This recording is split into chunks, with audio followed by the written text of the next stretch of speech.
আল্লাহ তাআলা বলে, গোলাম, যেই বান্দা আমি আল্লাহকে বাদ দিয়া মাজারও সেজদা করবে রে গোলাম, যেই বান্দা আমি আল্লাহর সাথে শরীক করে নেই, যেই বান্দা আমি আল্লাহর কাছে সন্তান চাই, যেই বান্দা মাজারও যাইয়া সন্তান চাই, যেই বান্দা আল্লাহর নামে মান্নত করে, যেই বান্দা মাজারও যাইয়া মান্নত করে, বুঝতেছেন তো, যেই বান্দা আল্লাহর কদমে সেজদা করে, যেই বান্দা মাজারও যাইয়া সেজদা করবে রে গোলাম, যেই বান্দা আল্লাহর কাছে সন্তান চায়, যেই বান্দা মাজারও যাইয়া সন্তান চায়, তাহলে ওই বান্দা মাজারের সাথে আল্লাহকে সংযুক্ত করে দিল কিনা? মাজারের সাথে আল্লাহকে সংযুক্ত করে দিল। আল্লাহ বলে, গোলাম, যেই বান্দা আমি আল্লাহর সাথে কোনো মানুষকে জড়িত করবে রে গোলাম, যেই বান্দা আমি আল্লাহর কাছে সন্তান চাই, যেই বান্দা মাজারে যাইয়া সন্তান চাই, যেই বান্দা আমি আল্লাহর সাথে শরীক করবে, শিরিক করবে, আল্লাহ বলেন ওই বান্দাকে আমি মাফ করব না, মাফ করব না। গোটা পৃথিবীর মধ্যে আমরা সব মানুষ নামাজ পড়তে পারি না, সব মানুষ কোরআন তেলাওয়াত করতে পারি না, আমরা সব মানুষ সঠিকভাবে রোজা রাখতে পারি না, আমরা সব মানুষ আল্লাহর হুকুমকে পরিপূর্ণভাবে আদায় করতে পারি না। আমাদের আমলের মধ্যে ত্রুটি আছে কি আছে না? আমাদের আমলের মধ্যে ত্রুটি আছে। আল্লাহ বলেন, গোলাম, ঠিকমতে নামাজ পড়তে পারো না, ঠিকমতে রোজা রাখতে পারো না, ঠিকমতে দান করতে পারো না, ঠিকমতে আমি আল্লাহর গোলামি করতে পারো না। আমি আল্লাহ চাইলে তোমাকে মাফ করতেও পারি। আমি আল্লাহর যদি দয়া হয়ে যায়, তুমি যদি আমার কাছে মাফ চাও, ও দয়ার মালিক, আমি ভুল করেছি, নামাজ পড়তে পারি নাই, শয়তানের ধোঁকায় পড়ে গুনাহ করে ফেলেছি। আল্লাহ বলেন, লা তাকুনাতু মির রাহমাতিল্লাহ, ইন্নাল্লাহা ইয়াগফিরুয যুনুবা জামিআ, ইন্নাহু হুয়াল গফুরুর রহিম। আল্লাহ বলেন, যেই বান্দা গুনাহ করছো, গুনাহ কইরা নিজের গুনাহ বুঝতে পারলা রে গোলাম, আমি তো অপরাধ করলাম, আমার অপরাধের খবর মা জানে না, বাবা জানে না, আমার গুনাহের খবর দুনিয়ার কোনো মানুষ জানে না, কিন্তু আল্লাহ আমাকে দেখছে কি দেখছে না? আল্লাহ তো আমার গুনার খবর জানে। আল্লাহ বলে, গোলাম, ইন্নাল্লাহা ইয়াগফিরুয যুনুবা জামিআ, আমি আল্লাহর কাছে যেই আল্লাহ নবী সাল্লাল্লাহু আলাইহি সাল্লাম বলেন, আল্লাহ তাআলা 6 শ্রেণীর ব্যক্তির উপর আল্লাহ তাআলা স্বয়ং আল্লাহ নিজে লানত। এমনকি নবী করিম সাল্লাল্লাহু আলাইহি ওয়াসাল্লাম বলেন, আল্লাহ তাআলা তো তার উপর লানত দেন এবং নবীজিও ওই 6 ব্যক্তির উপর নবীজি লানত দেন। বলেন না নাউজুবিল্লাহ। এই আলোচনা আপনাদের সামনে করব, আপনারা খুব মনোযোগ সহকারে শ্রবণ করবেন। আল্লাহ তাআলা কোরআনের মধ্যে বলেছেন, আমাদের জন্য আল্লাহ তাআলা ইসলামকে পরিপূর্ণ করে দিয়েছেন। ইসলামের মধ্যে বাড়ানো যাবে না, কমানো যাবে না। বর্তমান সমাজে দেখা যায় ইসলামের মধ্যে অনেক মানুষ অতিরিক্ত করে, আবার ইসলামের মধ্যে অনেক মানুষ কমায় নিয়ে আসে। অর্থাৎ দেখা যায় কোরআনের তরজমা অনেক ব্যক্তি অতিরিক্ত সংযুক্ত করে নেয়। নবীজি বলেন, ওই ব্যক্তির উপর স্বয়ং আল্লাহ লানত দেন। নবী করিম সাল্লাল্লাহু আলাইহি সাল্লাম বলেন, সিত্তাতুন লাআনতুহুম ওয়া লাআনাহুমুল্লাহ ওয়া কুল্লু নাবিয়্যিন নিজাবু আয-যাইদু ফি কিতাবিল্লাহ রাহমাতুল লিল আলামিন। বলা উম্মত, সিত্তাতুন লাআনতুহুম ওয়া লাআনাহুমুল্লাহ। আল্লাহ নবী সাল্লাল্লাহু আলাইহি ওয়াসাল্লাম বলে, উম্মত, আল্লাহ তাআলা 6 ব্যক্তির উপর লানত দিয়া থাকেন। আল্লাহ তাআলা 6 ব্যক্তির উপর অভিশাপ দিয়া থাকেন। নবীজি বলেন সিত্তাতুন লাআনতুহুম ওয়া লাআনাহুমুল্লাহ ওয়া কুল্লু নাবিয়্যিন ইউজাবু। নবীজি বলে উম্মত শুধু তাই নয় ওই ছয় ব্যক্তির উপর স্বয়ং নবীজিও লানত দিয়ে নবীজিও বদদুয়া দিয়া থাকেন। ওয়া কুল্লু নাবিয়্যিন ইউজাবু। নবীজি বলেন উম্মত প্রত্যেকটা নবীর দোয়া কবুল, তার মধ্যে কোনো সন্দেহ নাই। আপনার জন্য আমার জন্য নবী যদি কোনো মানুষের জন্য দোয়া করে রে ভাই, এই দোয়াটা যেমন ভাবে কবুল হয়ে যায়, নবী যদি কোনো মানুষের জন্য বদদুয়া করে রে গোলাম, এই বদদুয়াটাও সাথে সাথে কবুল হয়ে যায়। নবীজি বলেন অকুল্লু নাবিয়্যিন ইউজাবু, প্রত্যেকটা নবীর দোয়া কবুল, তার মধ্যে সন্দেহ নাই। নবী যদি কারো জন্য দোয়া করে, নবী যদি হাসরের ময়দানে আপনার জন্য আমার জন্য আল্লাহর কাছে সুপারিশ করে রে ভাই, আল্লাহর কাছে যদি কোনো উম্মতের জন্য নবীজি শাফাআত করে রে গোলাম, আল্লাহ তাআলা নবীর শাফাআত ফিরাবেন না। আল্লাহ তাআলা নবীর শাফাআত গ্রহণ করিয়া ওই ব্যক্তিকে জান্নাতের মেহমান বানাইয়া দেয়। আল্লাহ তাআলা নবীর দোয়ার সাথে সাথে কবুল করে দেন। এই জন্য নবীজি বলেন ও গোলাম তোমরা সাবধান হয়ে যাও, এই ছয়টি খারাপ গুণ যদি কোনো মানুষের মধ্যে থাকে রে গোলাম, ও যুবক ভাই, ও বৃদ্ধ বাবা, যদি তোমার মধ্যে আমার মধ্যে গোটা পৃথিবীর মানুষের মধ্যে যদি এই ছয়টা খারাপ গুণ থাকে রে ভাই, তাহলে কোনোদিন তোমরা জান্নাতের আশা করতে পারো না, তাহলে কোনোদিন জান্নাতের আশা করা যায় না। যেই মানুষের উপর নবীজির লানত থাকবে, যেই মানুষের উপর আল্লাহর লানত থাকবে, ওই বান্দা জান্নাতের আশা করতে পারে না। এই জন্য নবীজি বলেন সাবধান হয়ে যাও, খারাপ গুণগুলো যদি তোমার মধ্যে থাকে রে গোলাম, তাহলে আজকেই তুমি আল্লাহর কাছে তওবা করে নাও, আল্লাহর কাছে ক্ষমা চাও। ও দয়ার মালিক, আমি ভুল করেছি, অপরাধ করেছি, আমাকে মাফ করে দেন। আল্লাহর কাছে তাওবা করতে দেরি হবে, ক্ষমা চাইতে দেরি হবে।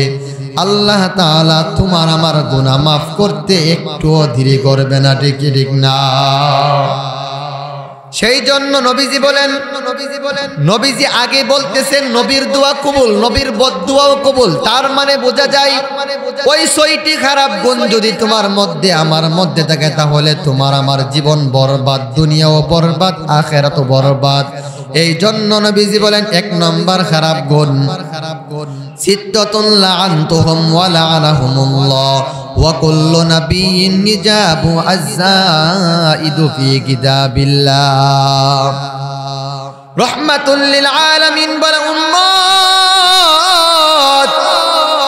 এক নম্বর খারাপ গুণ তোমরা জেনে নাও, আয-যাইদু ফি কিতাবিল্লাহ। ও বান্দা, ও আল্লাহর গোলাম, আল্লাহর কোরআনের মধ্যে অতিরিক্ত সংযুক্ত করা যাবে না, যাবে না। আল্লাহ তাআলা কোরআনের মধ্যে যা বলেছেন তাই বলতে হবে। আল্লাহ তাআলা কোরআনের মধ্যে জান্নাতের কথা বলছে কিনা? আল্লাহ তাআলা কোরআনের মধ্যে জান্নাতের কথা বলেছেন, জাহান্নামের কথা বলেছেন। আল্লাহ তাআলা কোরআনের মধ্যে জুলুমের বিরুদ্ধে কথা বলেছেন। আল্লাহ তাআলা কোরআনের মধ্যে সুদের বিরুদ্ধে কথা বলেছেন। আল্লাহ তাআলা কোরআনের মধ্যে জুলুম অত্যাচারের বিরুদ্ধে কথা বলছে রে ভাই। এখন যদি কোনো বান্দা শুধু নামাজের আলোচনা করে, শুধু কোরআনের আলোচনা করে, নামাজ আর রোজার আলোচনা করে বান্দা, এমন দেখা যায় বান্দা সুদের বিরুদ্ধে কথা বলতে পারে না, ঘুষের বিরুদ্ধে কথা বলতে পারে না, জুলুমের বিরুদ্ধে কথা বলতে পারে না। আল্লাহ কোরআনে বলেছেন, তুমি কেন ভাই সুদের বিরুদ্ধে কথা বলো না? তখন দেখা যায় কোনো আলেম যদি, কোনো মুফতি সাহেব যদি সুদের বিরুদ্ধে কথা বলে, তাহলে দেখা যায় বান্দা তোমার মাহফিল বন্ধ করিয়া দেয়। ঠিক না? আমাদের বর্তমান সমাজে এমন দেখা যায়, যদি কোনো নেতার বিরুদ্ধে কথা বলা হয়, যেই বান্দা জুলুম অত্যাচার করতেছে রে ভাই, যেই বান্দা জুলুম অত্যাচার দুনিয়াতে করতেছে গোলাম, বক্তা সাহেব যখন জুলুমের বিরুদ্ধে কথা বলতে থাকে রে ভাই, বক্তা সাহেব যখন সুদের বিরুদ্ধে কথা বলে, জুলুমের বিরুদ্ধে কথা বলে, তখন দেখা যায় বান্দার মাহফিল বন্ধ করিয়া দেয়, বান্দার মসজিদের ইমামতি ছাড়িয়া দেয়, বান্দার চাকরি খেয়ে দেয়। ও যুবক ভাই, আল্লাহ কোরআনের মধ্যে সুদের বিরুদ্ধে কথা বলল রে গোলাম, যেই বান্দা সুদ খায়, আল্লাহ তাআলা বলেন ওই বান্দা যেন আল্লাহর সাথে যুদ্ধ করে। নাউজুবিল্লাহ। আল্লাহ তাআলা বলেন, ইয়া আইয়ুহাল্লাযীনা আমানুত্তাকুল্লাহ ওয়া দারু মা বাকিয়া মিনার রিবা ইন কুনতুম মুমিনিন ফাইন লাম তাফআলু ফাযনু বিহারবিম মিনাল্লাহি ওয়া রাসূলিহি। আল্লাহ তাআলা বলে, গোলাম তোমরা আল্লাহ তাআলাকে বই করে নাও, এবং যারা সুদ এনে রাখছো, যারা সুদ খাইতেছে রে ভাই, তোমরা তো বুঝতে পারতেছো না সুদ খাওয়া কেমন গুনাহ, কেমন অপরাধ। আল্লাহ তাআলা কোরআনের মধ্যে ঘোষণা করেছেন, যেই বান্দা সুদ খাবে, যেই বান্দা সুদ এনে রাখছো রে ভাই, আল্লাহ বলে গোলাম সুদের লেনদেন থেকে ফিরে আসো, সুদ থেকে প্রত্যাখ্যান করে নাও। আগে যা খাইছো বান্দা ভুলে খেয়ে ফেলছো, আজকের আলোচনা শোনার পর আর সুদের লেনদেনও যাবা না, আর সুদ খাইবা না। আল্লাহ বলেন যদি ফিরে আসো আল্লাহ তোমাদেরকে মাফ করে দিবে। আর যেই বান্দা আজকের আলোচনা শোনার পরেও সুদের লেনদেন ছাড়বে না, আজকের আলোচনা শোনার পরেও সুদের সাথে লেনদেন করবে, যেই বান্দা সুদ খায়, যেই বান্দা সুদের সাথে লেনদেন করবে রে ভাই, আল্লাহ তাআলা বলে গোলাম তোমরা আল্লাহ তাআলা বলে শুনে নাও, ইয়া আইয়ুহাল্লাযীনা আমানুত্তাকুল্লাহা ওয়া দারু মা বাকিয়া মিনার রিবা ইন কুনতুম মুমিনিন ফাইন লাম তাফআলু ফাযনু বিহারবিম মিনাল্লাহি ওয়া রাসূলিহি। আল্লাহ বলেন যেই বান্দা সুদ খাওয়ার পর সুদের থেকে লেনদেন থেকে ফিরবে না, যেই বান্দা সুদ ছাড়বে না, ও গোলাম হাশরের ময়দানে আল্লাহ এবং তার রাসূলের সাথে যুদ্ধের ঘোষণা শুনে নাও। নাউজুবিল্লাহ। যদি সুদ নিয়ে আলোচনা করতে যাই লম্বা আলোচনা হবে। আল্লাহর নবী বলে, উম্মত যেই বান্দা সুদের সাথে লেনদেন করবে রে গোলাম, তার জন্য অনেকগুলা কবিরা গুনাহ আছে। এর মধ্যে সর্বনিম্ন যে কবিরা গুনাহটা আল্লাহর নবী বলেন ওই বান্দা তার আপন মায়ের সাথে জিনা করার গুনাহ তার আমলনামায় দেওয়া হবে। নাউজুবিল্লাহ জোরে বলে। যেই বান্দা সুদ খাবে তার সবচেয়ে নিম্ন যে গুনাহটা আছে, ওই গুনাহটার মধ্যে তার আপন মায়ের সাথে জিনা করার গুনাহ পাবে। ও নাফরমান সন্তান, এই দুনিয়াতে যেমন সন্তান আছে রে ভাই, ঠিক মতে নামাজ পড়ো না, ঠিক মতে কোরআন তেলাওয়াত তেলাওয়াত করতে পারো না, ঠিক মতো আল্লাহর গোলামি করতে পারো না রে ভাই, তারপরেও যদি আপনাকে আমাকে বলা হয়, কোনো মানুষকে বলা হয় যে তোমার মায়ের সাথে তুমি জিনা করবা, কোনো বান্দা স্বীকার করবে না, ঠিক কি না? কোনো বান্দা বলবে না আমার মার সাথে আমি জিনা করব, এটা হইতে পারে না, আপন মায়ের সাথে কিভাবে জিনা করা যায়? যত বড় নাফরমান সন্তান হোক, মায়ের সাথে জিনা করা যায় না। কিন্তু যুবক ভাই, হাজার হাজার মানুষ দেখা যাবে এই এলাকায়, অষ্টগ্রাম এই এলাকায় অনেক গড়, আপনি খোঁজ খবর নিয়ে দেখেন, অনেক যুবক ভাইয়েরা সুদের সাথে লেনদেন করতেছে, অনেক মুরব্বী বাবারা সুদের সাথে লেনদেন করতেছে। শুধু তাই না, এমন গড় পাওয়া যাবে রে ভাই, স্বামী বিদেশ থেকে টাকা পাঠায়, তার স্ত্রী সুদের সাথে লেনদেন করতেছে, আছে কিনা? এমন অনেকটা ফ্যামিলি পাওয়া যায় সুদের সাথে সবাই লেনদেনে জড়িত আছে। ও বান্দা, নবীজি বলেন যেই বান্দা সুদ খাবে, সুদের লেনদেন করবে, ওই বান্দার সর্বনিম্ন যে অপরাধ, তার আপন মায়ের সাথে জিনার গুনাহ পাবে। নাউজুবিল্লাহ। সবচাইতে বড় গুনাহ আল্লাহ তার রাসূলের সাথে যুদ্ধের ঘোষণা, সবচাইতে নিম্ন যে গুনাহটা আছে, এটা তার আপন মায়ের সাথে জিনা করার গুনাহ পাবে। নাউজুবিল্লাহ। তাহলে এখন বলেন, এই আলোচনা শোনার পরেও যদি আমরা ফিরে না আসি হাসরের ময়দানে, আমরা কি নিজেদেরকে আল্লাহর কাছে পুরস্কার দাবি করতে পারবো? আমরা তো গুনাহগার, গুনাহ না পাক, আর নেক আমল হলো পাক। গুনাহ পবিত্র, নেক আমল পবিত্র, গুনাহ হলো না পাক। না পাক আর পবিত্র একসাথে হইতে পারে না। এখানে আলো আছে, অন্ধকার আর আলো একসাথে হইতে পারে না। যেখানে আলো আছে সেখানে অন্ধকার নাই, যেখানে অন্ধকার আছে সেখানে কি নাই? আলো নাই। সেই জন্য নবীজি বলেন আল্লাহ কোরআনের মধ্যে যা বলেছেন তাই বলতে হবে। বর্তমান সমাজে দেখা যায় অনেক বক্তা ভাই, দেখা যায় অনেক বক্তা ভাইদেরকে দেখা যায় কোরআনের আয়াতকে অতিরিক্ত সংযুক্ত করে। হাসরের ময়দানে আল্লাহর কাঠগড়ায় দাঁড়াইতে হবে রে ভাই, কোরআনের মধ্যে অতিরিক্ত সংযুক্ত করা যাবে না। আমরা যাহারা এই স্টেজে বসে আমরা আলোচনা করি, অনেক বক্তাদেরকে দেখা যায় কোরআনের মধ্যে যা বলেছেন এর থেকে বেশি বলে, আল্লাহ কোরআনের মধ্যে যা বলেছেন এর থেকে কমায়া বলে। এমন দেখা যায় মানুষকে হাসি করার জন্য, মানুষকে আনন্দ দেওয়ার জন্য, মানুষকে বিনোদন দেওয়ার জন্য রে ভাই, অনেক বক্তা ভাইদেরকে দেখা যায় বানায়া সানায়া অনেক ঘটনা বলে, আছে কিনা? অনেক বক্তা ভাইদেরকে দেখা যায় শ্রোতাদেরকে সন্তুষ্ট করার জন্য, মাহফিলের মানুষকে জমানোর জন্য, মাহফিলের মধ্যে মানুষকে বেশি করার জন্য বক্তা নিজের মন মতো তর্জমা করে, নিজের মন মতো ঘটনা বানায়া বলে, নিজের মন মতো ওয়াজ করে, নিজের মন মতো ওয়াজ করে।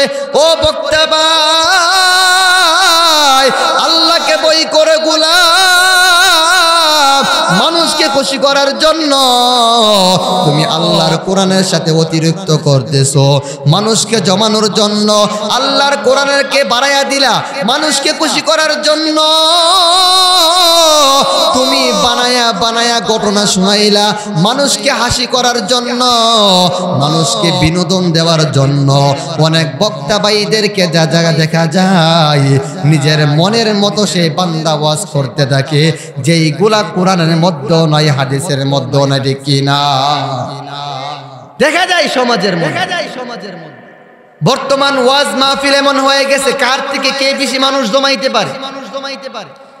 ও বক্তা ভাই, তোমার মধ্যে যদি ইখলাস না থাকে রে ভাই, আল্লাহর কসম করে বলতে পারি রে ভাই, তোমার ওয়াজ দ্বারা জাতির কোনো ফায়দা হবে না, তোমার নসিহত দ্বারা মানুষের কোনো উপকার হবে না। সেই বান্দার ওয়াজের মধ্যে ইখলাস নাই, আমি যদি এই নিয়ত ওয়াজ করি, আমার ওয়াজের মাধ্যমে মানুষ আমাকে দাওয়াত দিবে, মানুষ আমাকে বাহবা দিবে, মানুষ আমাকে ভালো বলবে, মানুষকে জবানোর জন্য, মানুষকে একত্রিত করার জন্য, আমি মাহফিল পাওয়ার জন্য আমি যদি কোরআনের মধ্যে অতিরিক্ত সংযুক্ত করি, যেইগুলা আল্লাহ কোরআনে বলে নাই, আমি যদি বেশি বলি যেইগুলা নবীজি হাদিসে বলে নাই, আমি যদি এমন ঘটনা বলি যেই ঘটনার কোনো ভিত্তি নাই, এমন ভাবে ওয়াজ করলাম মানুষকে খুশি করার জন্য, আল্লাহ নবী বলে উম্মত যেই বান্দা কোরআনের মধ্যে বাড়াইয়া দিল, যেই বান্দা কোরআনের মধ্যে কমাইয়া দিল, ওই বান্দার উপর স্বয়ং আল্লাহর লানত, ওই বান্দার উপর স্বয়ং নবীজির লানত। বলেন না নাউজুবিল্লাহ। সে বক্তা হোক, সে শ্রোতা হোক, সে যে কোনো মানুষ হোক, আল্লাহর কোরআনের মধ্যে বাড়ানো যাবে। আল্লাহ কোরআনে বলেছেন, আল ইয়াউমা আকমালতু লাকুম দীনাকুম ওয়া আতমামতু আলাইকুম নি'মাতি ওয়া রাদিতু লাকুমুল ইসলাম দীনা। আল্লাহ তাআলা বলে, গোলাম আমি আল্লাহ তাআলা তোমাদের জন্য ইসলামকে পরিপূর্ণ করে দিলাম। কিয়ামত পর্যন্ত ইসলামকে আমি আল্লাহ পরিপূর্ণ করে দিলাম। ইসলামের মধ্যে কেউ বাড়াইতেও পারবে না, কমাইতেও পারবে না। কোরআনের মধ্যে কেউ বাড়াইতেও পারবে না, কমাইতেও পারবে না। পরিপূর্ণ করে দিছে কে? আপনি বাড়ানোর কমানোর অধিকার পাইলেন? আসেনি আমাদের সমাজে, আসেনি। বর্তমান মসজিদের ইমাম সাহেব সুদের বিরুদ্ধে কথা বলতে পারে না কেন? আল্লাহ সুদের কথা কোরআনে বলছে, তুমি বলো না কেন? বলে যে চাকরি চলে যাবে। জুলুমের বিরুদ্ধে কথা বলতে পারে না রে ভাই। অনেক নেতারা জুলুম করতেছে, অনেক নেতারা অপরাধ করতেছে। গোলাম আলেমরা হলো জাতির রাহবার। আমরা যদি সত্য কথা না বলি, আমরা যদি সঠিক কথা না বলি, আমরা যদি হক কথা না বলি, তাহলে সাধারণ মানুষ এইগুলা পাবে কই? আমরা হক কথা বলতে হবে, সঠিক কথা বলতে হবে। আপনি আমাকে ভালো পান, খারাপ পান, এটা আপনার নিজের ব্যক্তিগত বিষয়। আমি যদি গোটা পৃথিবীর মানুষকে খুশি করার জন্য সঠিক কথা না বলি, তাহলে গোটা পৃথিবীর মানুষ আমার উপর যদি খুশি হয়ে যায়, আল্লাহর যদি আমার উপর নারাজ হয়ে যায়, তাহলে গোটা মানুষ আমার জন্য কিছু করতে পারবে না। আর যদি গোটা মানুষ আমার বিরুদ্ধে চলে যায়, আল্লাহ যদি আমার উপর সন্তুষ্ট হয়ে যায়, তাহলে বান্দা তোমার জন্য দুনিয়াও কল্যাণ, তোমার জন্য দুনিয়াও কামিয়াবি, আখিরাতও কামিয়াবি। ঠিক না? সেই জন্য আল্লাহ বলেন, আয-যাইদু ফি কিতাবিল্লাহ। এক নম্বর বান্দা, কোরআনের মধ্যে অতিরিক্ত করা যাবে না, কমানো যাবে না, বাড়ানো যাবে না। যেই বান্দা কমাইবে, বাড়াইবে, ওই বান্দার উপর আল্লাহর লানত, ওই বান্দার উপর নবীজির লানত। দুই নম্বর, আয-যাইদু ফি কিতাবিল্লাহ ওয়াল মুকাদ্দিবু বিকদরিল্লাহ। দুই নম্বর হলো বান্দা তকদিরকে অস্বীকার করা। আপনার আমার তকদিরে যা আছে তাই ঘটবে। আপনার তকদির যদি মুসিবত থাকে, গোটা পৃথিবীর মানুষ মিলে তোমার মুসিবত দূর করতে পারবে না রে ভাই। তোমার উপর যদি কোনো মুসিবত থাকে, তাহলে মুসিবত দেওয়ার মালিক কে?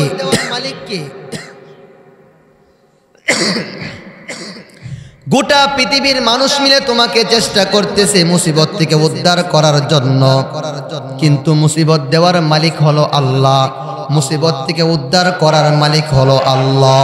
আল্লাহ নবী বলেন, যেই বান্দা তকদিরকে বিশ্বাস করবে না, ওই বান্দার উপর স্বয়ং আল্লাহর লানত, ওই বান্দার উপর স্বয়ং নবীজির লানত। আর যেই বান্দার উপর আল্লাহর লানত থাকবে রে ভাই, যেই বান্দার উপর নবীজির লানত থাকবে, ওই বান্দা জান্নাতে যাইতে পারবে না। ঠিক না? তো আল্লাহ যদি আপনাকে আমাকে লানত দেয়, আপনি জান্নাতের আশা করতে পারেন? এইগুলা শোনার দরকার আছে কিনা? খুব প্রয়োজন। আমাদের মধ্যে এইগুলো আছে, এই গুণগুলো আছে, এই খারাপ গুণ এটা বের করতে হবে, অন্তর থেকে বের করতে হবে। অনেক যুবক ভাই বিবাহ করছে, 10 বছর হয়ে গেছে, বান্দা তোমার সন্তান নাই। অনেক যুবক ভাইকে দেখা যায় বিবাহ করার পর বান্দার শুধু কন্যা সন্তান হয়ে যায়।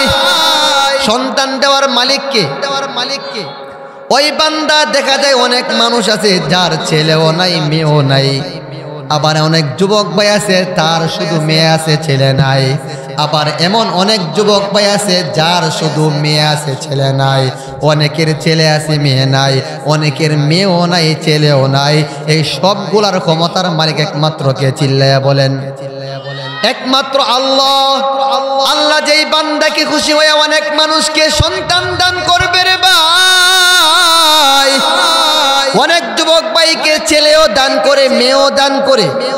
অনেক যুবক ভাইকে শুধু মেয়ে দান করে ছেলে দান করে না রে ভাই। অনেক যুবক ভাইকে শুধু ছেলে দেই মেয়েও দেই না। আবার অনেক যুবক ভাইকে ছেলেও দেই না মেয়েও দেই না। তখন যুবক ভাই দেখা যায় ওই বান্দা তকদিরকে আর বিশ্বাস করে না। ওই বান্দা মাজারের মধ্যে চলে যায়। ওই বান্দা মাজারও গিয়া মান্নত করে, মাজারও ছাগল দেয়, মাজারও গিয়া বান্দা গুরু দেয়, ঠিক কিনা? মাজারও যাইয়া সন্তান চাই, আছে কিনা? ওই বান্দা ব্যর্থ হয়ে যায়। বান্দা দেখতেছে বিবাহ করলাম 10টা বছর হয়ে গেল রে ভাই, এখন আমার ছেলে নাই মেয়ে নাই। ওই বান্দাকে শয়তান ধোঁকা দিল।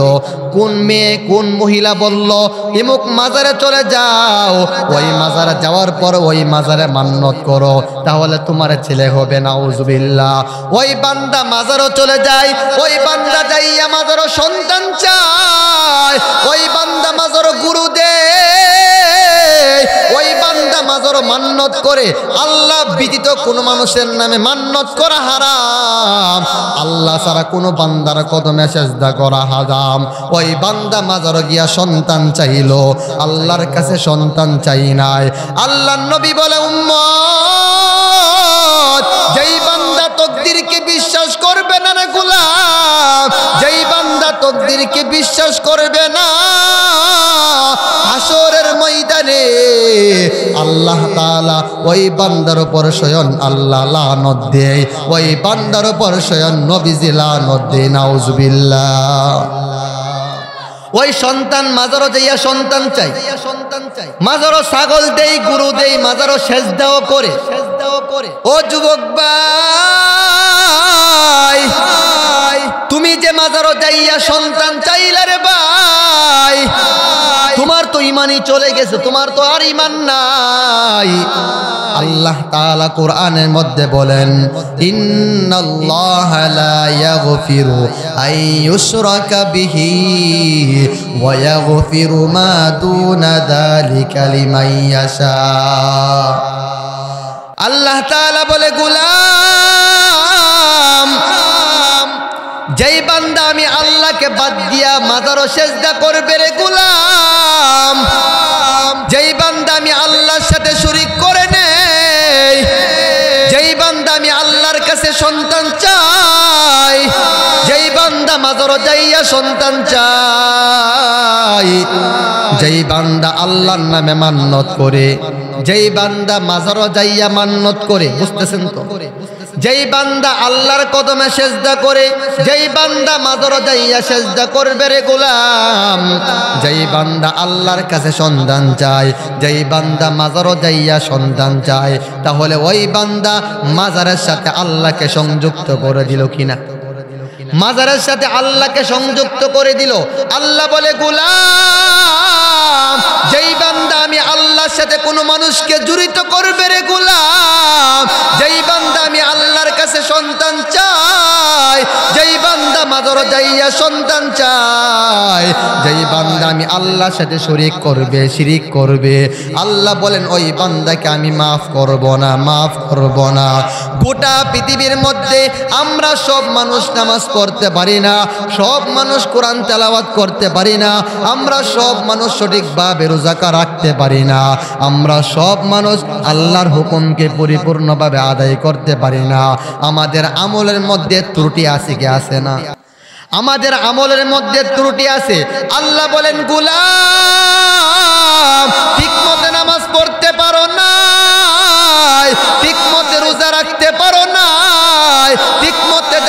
করতে পারো না, ঠিকমতো আমি আল্লাহর গোলামি করতে পারো না, আমি আল্লাহ চাইলে তোমাকে মাফ করতেও পারি।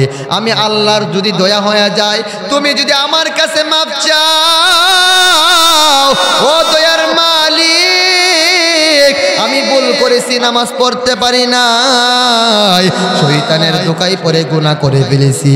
আল্লাহ বলেন, লা তাকুনাতু মির রাহমাতিল্লাহ, ইন্নাল্লাহা ইয়াগফিরুয যুনুবা জামিআ, ইন্নাহু হুয়াল গফুরুর রহিম।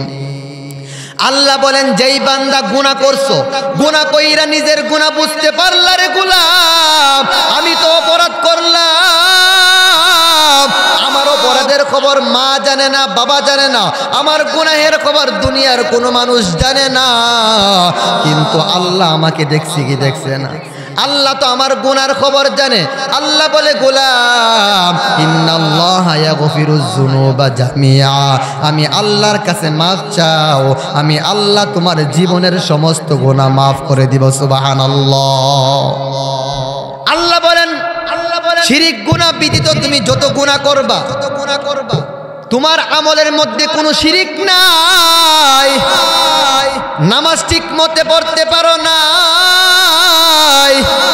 কিন্তু তোমার মধ্যে কোনো শিরিক নাই, মাজারও জীবনও সেজদা করো নাই, মাজারে জীবনও তুমি সন্তান চাও নাই, মাজারে আল্লাহর সাথে শরীক করো নাই, শিরিক গুনাহ ব্যতীত তুমি যত গুনাহ করেছো, আমি আল্লাহ চাইলে তোমাকে মাফ করতে পারি, আমি আল্লাহ চাইলে তোমাকে ক্ষমা করতে পারি, কিন্তু সাবধান, যেই বান্দা রবের সাথে শিরিক করবে, লা ইন্নাল্লাহা লা ইয়াগফিরুয যুনুবা জামিআ, আল্লাহ বলেন যত গুনাহ করেছো আমি আল্লাহ মাফ করে দিব, কিন্তু যেই বান্দা শিরিক করবে ওই বান্দাকে আমি আল্লাহ মাফ করব না। নাউযুবিল্লাহ।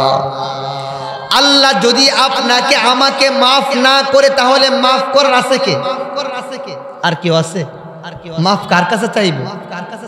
আল্লাহ যদি বলে, গোলাম, আমি তোমাকে মাফ করব না, তাহলে তোমার জন্য জাহান্নাম। যেই বান্দাকে আল্লাহ ধরে ফেলবে ওই বান্দা বাঁচতে পারবে না। সেই জন্য বান্দা তকদিরকে বিশ্বাস করা, সন্তান দেওয়ার মালিককে, মুসিবত দেওয়ার মালিককে। আল্লাহ তাআলা বলেন, নবীজি বলে, উম্মত, আউয়ালু মান ইউদআ ইলাল জান্নাতি ইয়াউমাল কিয়ামা আল্লাযীনা ইয়াহমাদুনাল্লাহা ফিস সাররাই ওয়াদ দাররা রাহমাতুল লিল আলামিন। বলে, আমার যে উম্মত মুসিবতে পড়িয়া আল্লাহকে বলবে না, মুসিবত দেওয়ার মালিক আল্লাহ, মুসিবত থেকে উদ্ধার করার মালিক আল্লাহ, যেই বান্দা মুসিবতে পড়ার পর আল্লাহর উপর খুশি থাকবে, সন্তুষ্ট থাকবে, আল্লাহকে বলবে না। নবীজি বলে, উম্মত, তোমাদের জন্য সুসংবাদ, যেই বান্দা মুসিবতে থাকলেও বলে আলহামদুলিল্লাহ, যেই বান্দা শান্তি থাকলেও বলে আলহামদুলিল্লাহ, ওই বান্দা সর্বপ্রথম আল্লাহর তৈরি জান্নাতে প্রবেশ করবে। সুবহানাল্লাহ। পুরস্কার আছে কিনা? মুসিবতে পড়লে অসন্তুষ্ট না হয়ে আমরা কার উপর সন্তুষ্ট থাকবো? আল্লাহর উপর। সেই জন্য আল্লাহ বলেন, ওয়াল মুকাজ্জিবু বিকদরিল্লাহ, বান্দা তকদিরকে বিশ্বাস করা। মুসিবত পড়ার পরেও আমরা তকদিরকে বিশ্বাস করব। তকদিরের মধ্যে যদি মুসিবত থাকে, মুসিবত আসবে, ফিরাইতে পারবে না। সন্তান বিদেশে যাওয়ার পর মুসিবতের মধ্যে পড়ে গেছে, ওই মুসিবত দেওয়ার মালিক আল্লাহ। ওই বান্দা চিন্তা করে, আমি আল্লাহর কাছে দোয়া করি, যে আল্লাহ মুসিবত দিয়েছে, সে আল্লাহ মুসিবত থেকে উদ্ধার করতে পারে কি পারে না?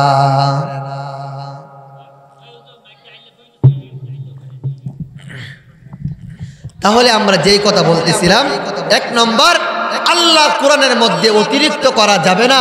দুই নম্বর, তকদিরের মধ্যে যা লেখা আছে তাই থাকবে, তকদিরের মধ্যে যা ঘটবে, যা লেখা আছে তাই ঘটবে। যদি মুসিবত থেকে মুসিবত আসবে, শান্তি দেওয়ার মালিক আল্লাহ, মুসিবত দেওয়ার মালিক আল্লাহ। যদি মুসিবতে পড়ে যান, তাহলে আল্লাহর উপর ভরসা করবেন, এই মুসিবত আল্লাহ দূর করে দিবে। এবার আসেন তিন নম্বর। নবীজি বলে, উম্মত, ওয়াল মুকাযযিবু বিকদরিল্লাহ ওয়াল মুতাসাল্লিতু বিল জাবারুতি লিয়ুইজ্জা মান আদাল্লাহুল্লাহ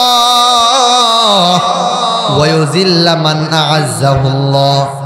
নবীজি বলেন ৩ নম্বর অপরাধ, যেই বান্দা জোর করব ক্ষমতা দখল করে, যেই বান্দা জোর করিয়া ক্ষমতা দখল করবে রে ভাই, যেই বান্দা জোর করিয়া ক্ষমতা দখল করে নেই, ওই বান্দার উপর স্বয়ং আল্লাহর লানত, ওই বান্দার উপর স্বয়ং নবীজির লানত। নবীজি বলেন আমাদের বাংলার দেশে দেখা যায় জোর করিয়া ক্ষমতা দখল করে কিনা, আমাদের দেশের মধ্যে মেম্বার, চেয়ারম্যান, সরকার থেকে মেম্বার পর্যন্ত যে বুড়াবুড়ি হয়, এই বুড়াবুড়ি কি মানে করেন আপনি সঠিকভাবে হয়? তাহলে এই বুড়াবুড়ির মধ্যে সমস্যা আছে কিনা? ওই বান্দা জোর করে ক্ষমতা দখল করে। নবীজি বলে উম্মত, যেই বান্দা জোর করিয়া ক্ষমতা দখল করবে রে গোলাম, যেই বান্দা জোর করিয়া ক্ষমতা দখল করে নেই, ওই বান্দার উপর স্বয়ং আল্লাহর লানত, ওই বান্দার উপর স্বয়ং নবীজির লানত। নাউজুবিল্লাহ। কয় নম্বর গেল? ৩ নম্বর। ৪ নম্বর নবীজি বলেন যেই বান্দা মক্কা শরীফে যাইয়া হারাম কাজ করে, মক্কা শরীফে যাইয়া কোনো মানুষকে কষ্ট দেওয়া যাবে না, মক্কা শরীফে যাইয়া বাইতুল্লাহ যাইয়া ছবি তোলা যাবে না, সেলফি তোলা যাবে না, এইগুলা জায়েজ কি না জায়েজ? না জায়েজ। নবীজি বলে উম্মত, যেই বান্দা আল্লাহর ঘর বাইতুল্লাহ যাইয়া হারাম কাজ করবে, মানুষকে কষ্ট দিবে, ওই জায়গার মধ্যে যেই বান্দা হারাম কাজ করবে রে গোলাম, ওই বান্দার উপর আল্লাহর লানত, ওই বান্দার উপর স্বয়ং নবীজির লানত। বর্তমান দেখা যায় যারা হজ করতে যায় প্রত্যেকেই সেলফি তুলতেছে, যারা হজ করতে যায় একজন অপরজনকে কষ্ট দেয়, ধাক্কা ধাক্কি করে। নবীজি বলেন ওইখানে যাইয়া কষ্ট দেওয়া যাবে না, ওইখানে যাইয়া জুলুম করা যাবে না, ওইখানে যাইয়া অপরাধ করা যাবে না, ওইখানে যাইয়া কোনো হারাম কাজ করা যাবে না। যেই বান্দা হারাম কাজ করবে, ওই বান্দার উপর স্বয়ং আল্লাহর লানত, ওই বান্দার উপর স্বয়ং নবীজির লানত। নাউজুবিল্লাহ।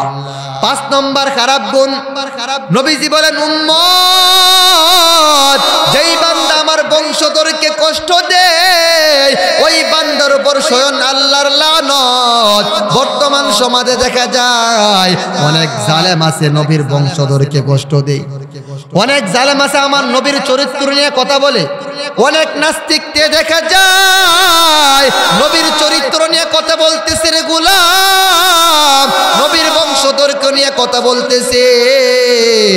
নবী বলেন যেই বান্দা আমার চরিত্র নিয়ে কথা বলবে, যেই বান্দা নবীর বংশধরকে কষ্ট দিবে, ওই বান্দার উপর আল্লাহর লানত, ওই বান্দার উপর স্বয়ং নবীজির লানত। ৬ নম্বর অপরাধ, নবীজি বলেন ওয়াত্তারিকু লিসুন্নতি, যেই বান্দা আমার সুন্নতকে ছেড়ে দেয়, যেই বান্দা সুন্নত মানবে না, যেই বান্দা সুন্নত অনুসরণ করবে না, ওই বান্দার উপর স্বয়ং আল্লাহর লানত, ওই বান্দার উপর স্বয়ং নবীজির লানত। মসজিদে ঢোকার সময় সুন্নত আছে কিনা? ডান পাও দিয়ে মসজিদে ঢুকবেন। আজানটা হয়ে যাক, তারপরে আমরা একটু শেষ করে নিই।